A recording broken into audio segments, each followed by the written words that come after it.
Hello everyone, welcome to the Manu Law classes. In the session of daily news analysis, today is 12th of June 2024. You are watching with Naresh Sharma. So guys, first of all, just have a positive thought. A forgiveness is the power to choose how things affect you. This is a very important thought to have the mental peace. When you forgive somebody, then you stop thinking about that negative thing. And when you stop the thinking or overthinking about a negative thing or event or a person, then you can easily focus on your positive goals. So, forgiveness will help you to have mental peace, to start focusing on your own growth. So, in certain cases, you should forgive, लोगों को माफ कर देना चाहिए, so you can have a mental peace. So now we are going to have the revision of the previous session. In the last session, we discussed about various articles, and one of them was about the neighboring countries and the leaders who attended the oath ceremony of the newly formed government. So here you have to select the correct answer. Leader from which country did not attend oath ceremony of Prime Minister Narendra Modi? So which leader did not present? So Bangladesh, Myanmar or Sri Lanka. Actually, the leaders from Pakistan and Myanmar both were not present in the oath ceremony. Otherwise, Bangladeshis, that is Sheikh Hasina, and from Sri Lanka, Ranil Wickremesinghe, the president of Sri Lanka, was available during the oath ceremony of Prime Minister Modi. Who is the president of Sri Lanka attending the oath ceremony of PM Modi? So, Ranil Wickremesinghe was the leader or the president of Sri Lanka who attended the oath ceremony of the newly formed government. Question number 3. Who has become woman chopper pilot of Indian Navy? First woman chopper pilot of Indian Navy. So, she is Anamika B. Rajiv. In the history of Indian Navy, now she has become the first woman chopper pilot of Indian Navy. The another question. The European Union is a group of how many countries that operate as a cohesive economic and political bloc? You know, the elections has been concluded of the European Union Parliament recently. So you have to know the number of countries those are the member of this European Union. So actually the European Union includes 27 members as countries. Question number 5. Members of the European Parliament are elected. So the members of the European Parliament are elected directly by the people, indirectly elected by leaders of member countries, indirectly elected by the prime ministers of member countries, directly elected by the people, age 21 years. So this statement becomes incorrect because this age is 18 years. Because the people of Europe, especially the countries of 27 countries, and they are eligible to vote for the European parliamentary elections, and they are elected directly by the people who has attended the age of 18 or above. So this is the correct answer.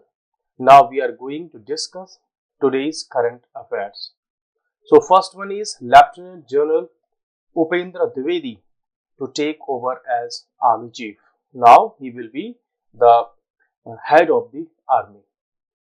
The union government अभी announce किया that lieutenant governor है वो governor जो general होंगे अब army staff के chief of army staff होंगे वो, और कब होंगे वो 30th ऑफ जून को इनका टेन्योर स्टार्ट होगा. बिकॉज जो रिसेंट हमारे जनरल पांडे थे उनका टेन्योर फिनिश हो रहा था, लेकिन उनका 30 डेज के लिए अराउंड 1 मंथ के लिए उनका टेन्योर इंक्रीज किया गया था. अब वो 30 जून को रिटायर होंगे, तो उनका जो पोस्ट है अब हो जाएगा उपेंद्र द्विवेदी सर को. So this is one of the important news for you that who will be the new chief of the army staff. The next point is regarding the UNSC endorses resolution to end war on Gaza. So recently United Nations Security Council has introduced a resolution to end war on Gaza. So United Nations security जो council है उसके members ने एक resolution को पास किया। Actually this resolution जो था ये यूनाइटेड स्टेट्स ऑफ अमेरिका ने स्पॉन्सर किया था और इसमें 14 कंट्रीज ने इसको सपोर्ट किया कि गजा और जो इजराइल का वॉर है वो स्टॉप होना चाहिए और इसे थोड़ी होप अब दिख रही है। हालांकि इसमें से 14 कंट्रीज ने the resolution which was approved with 14 of the 15 security council. So इसमें से ओनली एक कंट्री था जिसने इसको अप्रूव नहीं किया, दैट वाज रसिया, जिसने एब्सटेन किया, उस वोटिंग में पार्टिसिपेट ही नहीं किया। तो इस केस में आप एक ऐसा क्वेश्चन पा सकते हैं सर्टेन एग्जाम्स में कि किस कंट्री ने इस रेजोल्यूशन को सपोर्ट नहीं किया।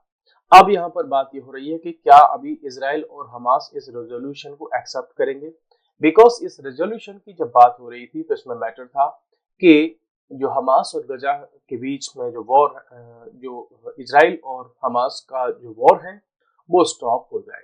उसमें कुछ कंडीशंस की बात हो रही थी that the Israeli government should release certain Palestinian peoples, and also on the other hand Hamas terrorist organization was also instructed to release the hostage of Israel.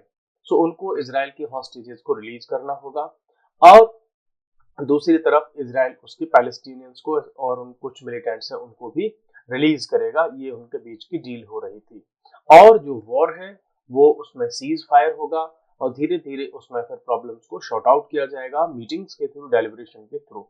Hamas ने ये रिएक्शन दिया है कि हम इस रेजोल्यूशन का जो है वेलकम करते हैं और चाहते हैं कि इजरायली ऑक्यूपेशन, हालांकि हम वेलकम तो करते हैं इस रेजोल्यूशन का, लेकिन इजरायली ऑक्यूपेशन के अगेंस्ट हम वॉर तो लड़ते ही रहेंगे।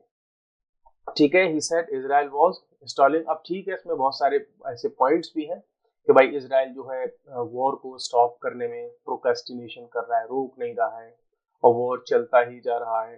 तो उधर इजराइल का ये कहना था कि हम अभी भी अगेंस्ट हमास हैं और उसको पूरी तरह से फिनिश करने तक हम लड़ेंगे। हालांकि इसमें कुछ पॉइंट्स ऐसे देखने को मिल रहे हैं कि ये वॉर शायद स्टॉप होगा। ठीक है, चलिए नेक्स्ट क्वेश्चन की अब हम नेक्स्ट टॉपिक की तरफ चलते हैं। The topic is facts in fiction. No ban on books और films can be justified in the name of upholding order.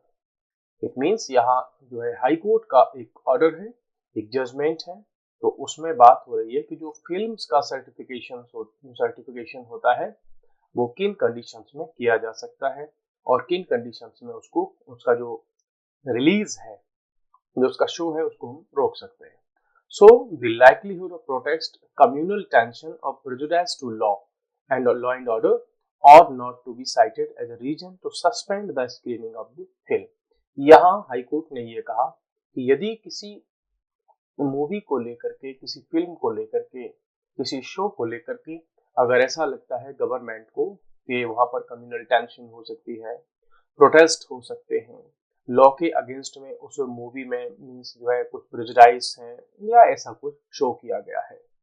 सो यहाँ पर कर्नाटका हाई कोर्ट ने यह कहा कि ऐसे केसेस में स्टेट को ये पावर नहीं है कि वो मूवी को, और मीन्स मूवी की यहाँ पर जब बात हो रही है तो here we are talking about the liberty of thought expression, belief, faith, purchase. Means specially यहाँ पे बात हो रही है एक्सप्रेशन की, स्पीच की, कि पर्सन को हमारा कॉन्स्टिट्यूशन ये राइट देता है कि लोग अपने एक्सप्रेशन की जो लिबर्टी है उसको एंजॉय करें।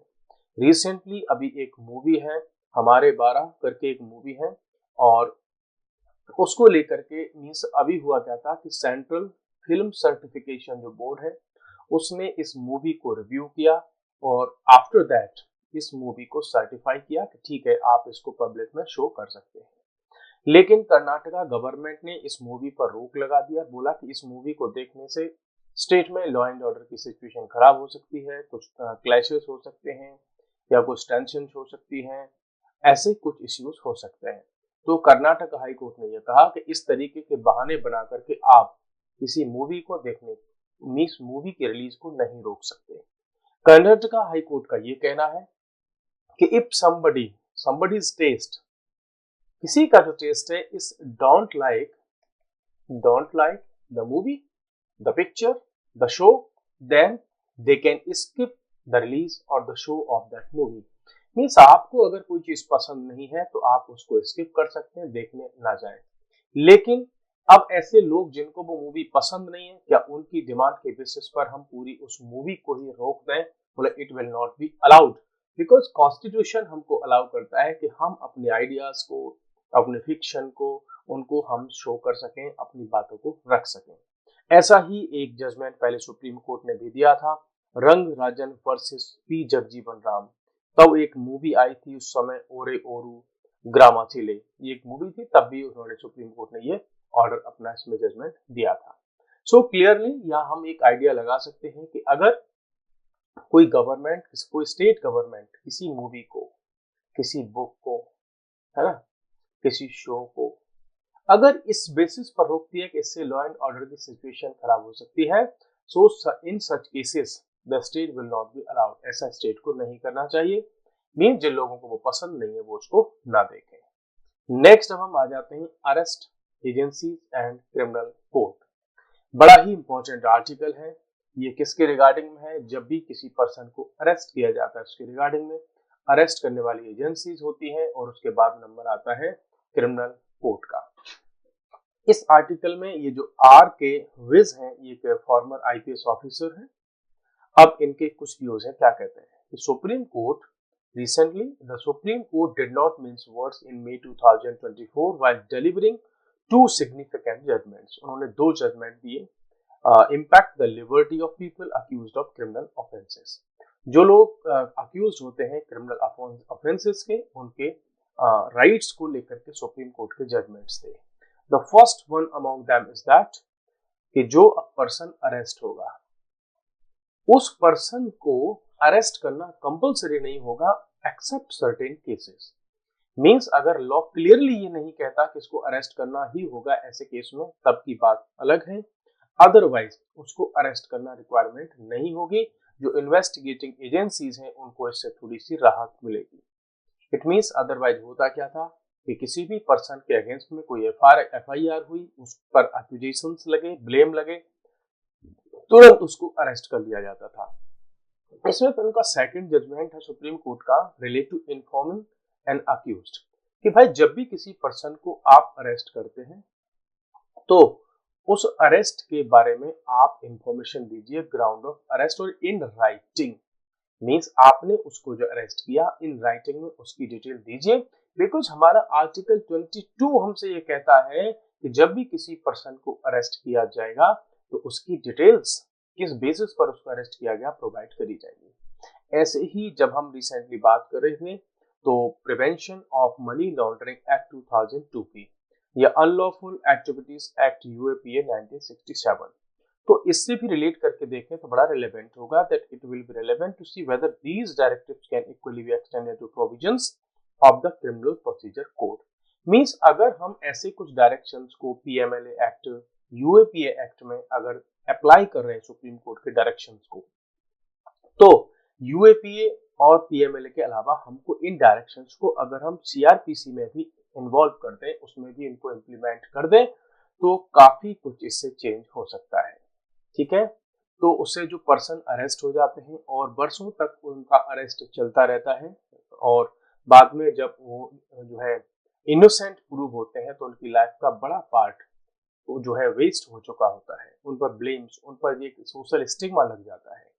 तो यहाँ पर ये कह रहे हैं कि सुप्रीम कोर्ट ने 2021 के जजमेंट में भी ये कहा था कि supreme court held that it is unnecessary for the investigation officer to present the accused in custody at the time of filing charge sheet.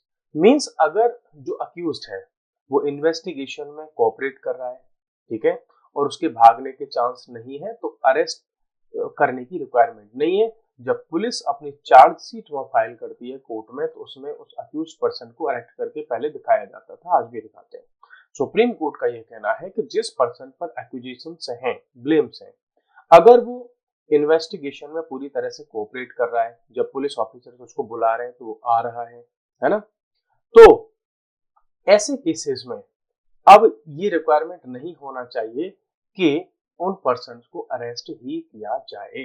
तो अब जो सेक्शन 170 ऑफ सीआरपीसी का does not impose an obligation on the officer in charge of a police station. Actually अगर हम CrPC की बात करें तो सेक्शन 170 ये कभी नहीं कहता कि आप एवरी पर्सन को अरेस्ट करके लेकर के आओ। तो यहाँ पर ये पुलिस ऑफिसर कह रहे हैं कि अरेस्ट करने की इतनी रिक्वायरमेंट होती ही नहीं, लेकिन जबरदस्ती कई बार ऐसा होता है, जो कोर्ट होता है उस आईओ को बोल देते हैं या उसको एक इनफॉर्मली वो चीजें चलती रहती हैं और आईओ क्या करता है, उसको अरेस्ट कर लेता है। भाई अगर उस केस में जिस पर्सन पर एक्यूजेशंस हैं, ब्लेम्स हैं, वो आईओ को, इन्वेस्टिगेशन ऑफिसर को पूरी तरह कोऑपरेट कर रहा है और आईओ को लग रहा है कि भाई इसको जब भी हम सम्मन भेजेंगे तो ये प्रेजेंट हो जाएगा, तो और प्लस वो किसी एविडेंस वगैरह को टैंपर नहीं करेगा, तो उसको अरेस्ट करने की क्या रिक्वायरमेंट है। तो बोला इसको बंद कर देना चाहिए, अरेस्ट पर हमको थोड़ा सा स्टॉप लगाना चाहिए। लेकिन रियलिटी की अगर ये बात कर रहे हैं कि देखो सुप्रीम कोर्ट ने तो बोल दिया कि चार्जशीट के टाइम पर आपको कोर्ट में उन पर्सन को अरेस्ट करने की रिक्वायरमेंट नहीं है। और अगर कोई जज अगर पुलिस ऑफिसर को बोलता है कि नहीं आपको अरेस्ट करके शो ही करना होगा, तो वो जो पुलिस ऑफिसर्स हैं, जो पब्लिक प्रोसिक्यूटर हैं, वो सेशंस जज या डिस्ट्रिक्ट जज से जाकर के इसकी कंप्लेंट कर सकते हैं कि ये जज जो आप जो है हमको जबरदस्ती उसको अरेस्ट करने के लिए बोल रहे हैं। अब यहाँ पर ये बोल रहे हैं कि ठीक है आप अरेस्ट की किसी जज की कंप्लेंट जाकर के सीनियर जज से कर दोगे, डिस्ट्रिक्ट जज से कर दोगे, लेकिन जब भी कोई नेक्स्ट मैटर होगा, ये जो पहले से चल रहे बहुत सारे मैटर्स होंगे कोर्ट में, है ना, उस पर वही जज उन पुलिस वालों की लंका लगा देगा, उनको परेशान करेंगे वो जज। तो एक्चुअली ये उतना प्रैक्टिकल नहीं है कि उस जज की कहीं पर कंप्लेंट की जाए सेम कोर्ट में। तो जो पुलिस ऑफिसर्स हैं जो उस डिस्ट्रिक्ट में काम कर रहे हैं, तो उनके लिए तो हमेशा फिर ये प्रॉब्लम की बात बन जाएगी। दूसरा फिर एग्जांपल देते हैं कि Pankaj Bansal versus union of India and others में 2023 में supreme court held that grounds of arrest must be informed in writing to the accused as a matter of course and without exception to give true meaning and purpose to the constitutional and statutory mandate of section 19/1 of the PMLA। तो यहाँ पर ये कह रहे हैं ठीक है भैया, आप रिटर्न में ऑर्डर में आप ये सब दे दीजिए, चाहे वो पीएमएलए की बात हो या यूएपीए की बात हो, कि जब आप उसमें कोई police officer, investigating agency return में सारी डिटेल दे देंगी कि आपको किस बेसिस पर अरेस्ट किया गया है, तो वो पर्सन क्या कर सकते हैं कि किसी एडवोकेट से सलाह ले सकते हैं, हायर कर सकते हैं, एडवोकेट्स को लीगल काउंसिल अपना अपॉइंट कर सकते हैं और उसमें इजी भी हो जाएगा किसी एडवोकेट के लिए उस इश्यू पर काम करने के लिए।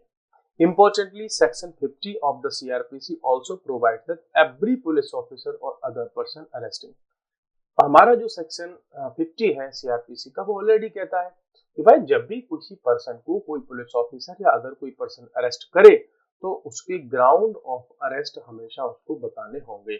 लेकिन अभी तक हमारे देश में, कंट्री में, ये इशू इतना इजी नहीं है, ग्राउंड ऑफ अरेस्ट उसको नहीं बताए जाते। मेमो जो होता है, अरेस्ट मेमो जो होता है उसको हमेशा पुलिस अपने पास में रख लेती है और वो पर्सन बेचारा भटकता रहता है अपने एडवोकेट के पास में। अब जब एडवोकेट को भी पता नहीं होता कि भाई किस सेक्शन के थ्रू कहाँ और किस मैटर में इसको अरेस्ट किया है, तो फिर वो बेल वगैरह के लिए जब एप्लीकेशन लगाई जाती है तो उनके लिए इजी नहीं होता उनकी बेल को जो है कंफर्म करवाना। तो यहाँ पर ये पुलिस ऑफिसर ये बोल रहे हैं कि अगर इन इश्यूज को, जो सुप्रीम कोर्ट ने जो गाइडलाइंस अभी इश्यू की है, लोअर कोर्ट्स, हाई कोर्ट्स, अगर इन डिसीजंस को एक्चुअली ग्राउंड लेवल पर अगर इम्प्लीमेंट करेंगे तो सबको इससे हेल्प मिलेगी। किस किस को हेल्प मिलेगी? एक तो जो अक्यूज्ड है उसको हेल्प मिलेगी, उसको जबरदस्ती अरेस्ट नहीं किया जाएगा। अनदर हेल्प मिलेगी आईओ को, जो इन्वेस्टिगेशन ऑफिसर होता है, कि उन पर जबरदस्ती का दबाव होता है कि वो उस पर्सन को अरेस्ट करें। ठीक है, तो पुलिस के लिए भी अपने आप में बहुत सारा काम बढ़ जाता है। कई बार लॉकअप में जगह नहीं बचती, तो 10 लोगों की जगह होती है लॉकअप में, उसमें 20-20, 25-25 लोग भरे रहते हैं। प्लस इसमें जो प्रैक्टिकल रियलिटी ये भी होती है कि 10-20 लोगों को जब भर देते हैं तो इनको खाना पीना भी तो खिलाना पड़ता है। और कई सारे बहुत ज्यादा केसेस में ऐसा होता है कि जो पुलिस स्टेशन होता है उसके पास में फंड की कमी होती है। तो कई बार जो पुलिस कांस्टेबल होते हैं, हेड कांस्टेबल होते हैं, दरोगा होते हैं, उनको अपनी जेब से इनको खाना खिलाना पड़ता है और इससे एक चक्र बनता है कि इनको खाना खिलाया तो अब ये क्या करेंगे, अपने परिवारजन फैमिली वाले लोग होंगे उनको बताएंगे और फिर ये बदले में इनको रिश्वत देते हैं कि भाई हमने तुमको खाना खिलाया 500 रुपए का, अब ये इनसे मांगेंगे 5,000 रुपए। ठीक है, तो उसके बदले में फिर जो रिश्वत होती है, ब्राइबरी होती है, वो जन्म लेती है। तो यहाँ पर ये कह रहे हैं कि भाई सीआरपीसी में या इसमें किसी भी केसेस में अगर किसी पर्सन को अरेस्ट किया जा रहा है और रिटर्न में अगर उसकी डिटेल दे दी जाएंगी तो दूसरा बेनिफिट होगा, पुलिस को हो गया, अरेस्टेड पर्सन को हो गया। अब कोर्ट को भी इसमें बहुत सारी चीजें सॉल्व हो जाएंगी, कोर्ट को भी इसमें हेल्प मिलेगी कि उन पर्सन को आप अरेस्ट करके फिर बाद में जुडिशियल कस्टडी में भेजें।